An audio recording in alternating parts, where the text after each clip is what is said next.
I'm about to go on a 9-day trip through parts of Georgia, across Florida, and make my way back into South Carolina to go to the Palmetto ADV rally.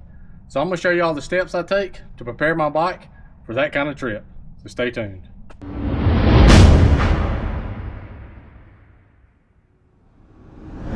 Alright, most of these steps is going to be kind of self-explanatory, but I see so many people on YouTube and Facebook and everywhere else with adventure motorcycles especially that don't really prepare their bikes that much, and then they end up having problems. Not saying you can't have a problem without preparing it, but you're reducing the likelihood, because on this trip, like I said, it's going to be 9 days, leaving my house in South Carolina, making my way through Georgia into Florida to finish the Florida Adventure Trail, the part I didn't get to finish almost 2 years ago. So I want to complete that mission. So I'm going to make my way across Florida, then back up into South Carolina to go to the Palmetto ADV rally. Gonna make a real adventure out of it. This is gonna be me, my motorcycle, and my camping gear. The very first step I start with is to wash the bike. Right now it's not real dirty, but me and Timmy did go ride a couple days ago, and I'm just gonna wash the bike because it makes it easier to see oil leaks, any kind of problems. Pretty self-explanatory on this. I use a bucket with soap, a wash mitt, a brush to scrub my chain, and I use Simple Green to clean all the motor, chain, and stuff like that. And about twice a year I do a deep cleaning on the chain with diesel fuel. Pretty self-explanatory. Yes, I wash my boots every time too. I don't like starting to ride any kind of adventure trip with a dirty bike and dirty boots and dirty clothes. Just don't like doing it. So pretty self-explanatory. Just pre-rinse the bike. If you got a pressure washer, you can do it with a pressure washer. Don't skip this step because it's a simple step, and just make your life of doing all the other steps I'm going to show you just a little bit cleaner and easier. For y'all out there who don't know how to wash a bike or don't do it much, I pre-rinse everything. Then I take my Simple Green and I spray all in the motor areas in the skid plate. I don't drop that every time. Swing arm, spray the wheels a little bit. I make my way around there. I don't spray the chain right off the bat because I don't want it sitting that long, but I do all this. Then I just use a wash mitt, wash the whole bike down. I'll show you the process of cleaning the chain because I do that every single time, because a clean chain is a happy chain. Rub-a-dub-dub, wash your bike up. Because you don't want to be crusty and look like a piece of junk. Like I said, on my chain, I just use Simple Green. This is mixed about 75% Simple Green, 25% water. They're pretty strong. It don't hurt anything. Won't hurt your metals. I just go around, spray the top of the chain, spray my sprocket, spray the bottom of the chain, or top, whatever you want to call it. Now spray all in there where all that grease builds up from the chain lube. Just spray all that real good. I let it sit. Take just a normal scrub brush, spray a little bit on that. And I keep my chain so clean, you really ain't gotta let it sit a whole long time. I just use that scrub brush just like that, and run the wheel in there. Spin the wheel. Get all that, let it get that side. I also take it and screw up the sides of the chain just like that and sprocket, because it's a gold chain, so I want it to look bling bling. Both sides just like that. And you scrub all around there, scrub all in this, get all that old chain lube off everything. And then just take the hose, you can hold it pretty close, blow it all out after you let it sit a little while. And you do that every time you wash your bike. You won't have to do so much chain maintenance. Like I said, about twice a year, clean up diesel fuel. Don't hurt the O-rings. It'll get every bit of the chain lube out, and you can re-lube it, all just like that. But I guess it fairly clean, plenty clean enough, and keep your chain happier, because I'm gonna have to adjust it, and that's part of the process on this one. So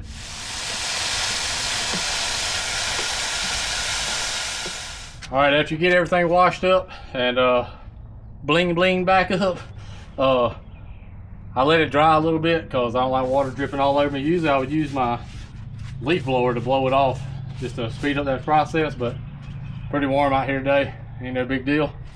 Everything dry off, and then I just get every screw, nut, and bolt that I can possibly reach on the bike, especially stuff that I know tends to come loose, which I know my bike. I mean, if you ride your bike, you're gonna know what stuff tends to come loose.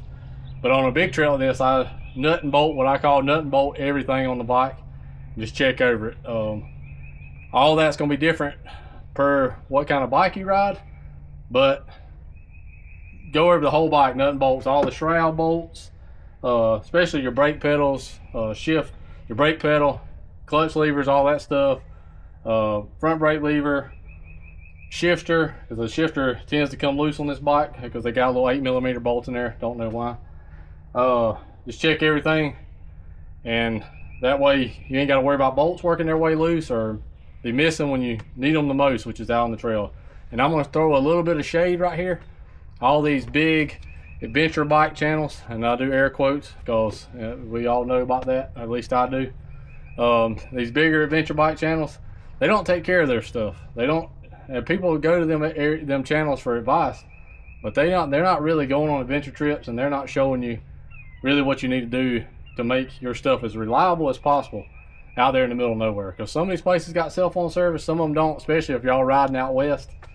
You ain't gonna have much cell phone service, and you do. Some people carry those Garmin's in-reach and stuff, but that ain't gonna help you too much if it's just a simple bolt falls out or your air filter's so clogged up your bike won't run.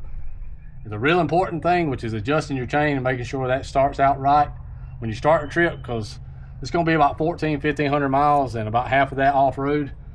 So make sure the chain adjustment's right. I know mine's just a little bit slack, but I'll show you a trick of making sure the wheel gets pulled forward to your adjustment block so it don't move on you. I'll show you that trick in just a second. I'm not going to go over what size wrench fits your axle nut or fits mine or your adjustment screws, because all that again is going to be bike specific. But you definitely should carry your axle wrench that fits your front and back axles and all the wrenches. My toolkit's not real big. I don't carry a lot of stuff, but I carry everything that I possibly could fix or adjust on the side of the road, which, like I said, tire tools are very important. This is a little short wrench, but it works. I just got to kick it to get it to loosen up. That's how I do it. Usually a lot easier to do with the riding boots on, or a lot safer. But I want to show y'all, and you know how to adjust the chain. If you don't, you loosen up your axle block. You take, in this instance, it's a 13 and a 10, and you can count these marks on here. Just adjust it evenly, and you're gonna have to read your owner's manual to get your chain slack. I know exactly where this one's supposed to be. Like I said, it's all gonna be bike specific. So the trick is, like I said, take another wrench that you're not using for your adjustment bolts or your axle wrench. In my case, it's 11mm. I stick in the sprocket right there, roll that forward, and it just pulls all that chain tension tight. You don't have to roll it real crazy, and no, it's not gonna hurt anything. Dirt bikers and motocrossers have been doing this for years. It's not going to put any extra tension unless you just pushing the hell out of it. So I just get that tension, and what that does, all that chain's tight now, so it runs these axle blocks up tight to your adjustment screws there. Just take your axle wrench and tighten everything down. And what that does is pulls everything up against your screws tight. And I'll tighten that all the way when I get on the ground. And then you let that back out, take it out. And that just pulls that all tight up against your screws there. And then what I do is the extra step, because I'm OCD, I take these and I just run them just a little bit down, make sure they're tight, put a lot of pressure on that on that one down in the tighten position, and tighten up your lock bolt there. You know, you ain't got a gorilla fisted or nothing like that, but and that just assures that all that is good and tight up against each other, so your chain stays adjusted and don't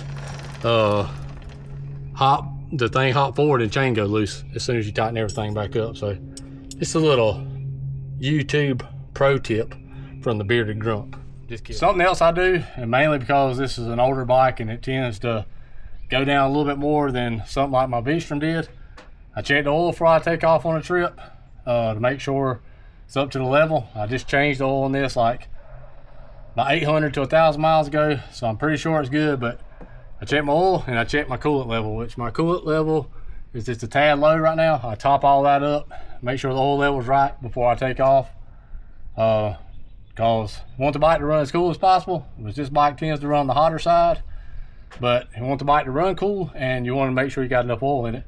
Because most bikes, if you take off on a trip 1,500 miles, you shouldn't have to mess with the oil anymore. Now, if you was going across the world or something, around the world, be a different story. You're gonna have to change your oil and everything else. But just check your oil, check your coolant. And something else I do, after I nut and bolt everything, go over it, I check all my bag straps, make sure nothing's torn, ripped, make sure all this stuff's secure. I check my fork seals to make sure they're not leaking. Just use your finger, go around there, make sure you don't feel any oil. Check your brake pads, obviously, make sure they're in good shape. Check for any cracked, broken plastic that might fall off during the trip. Get your mirrors adjusted.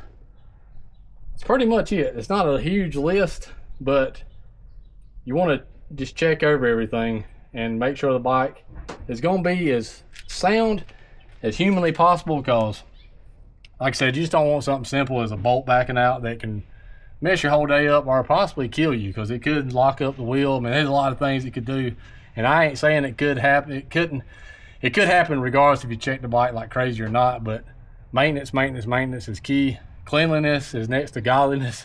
So your bike being clean, it ain't gotta be spick and span, but it helps you identify oil leaks, stuff like that.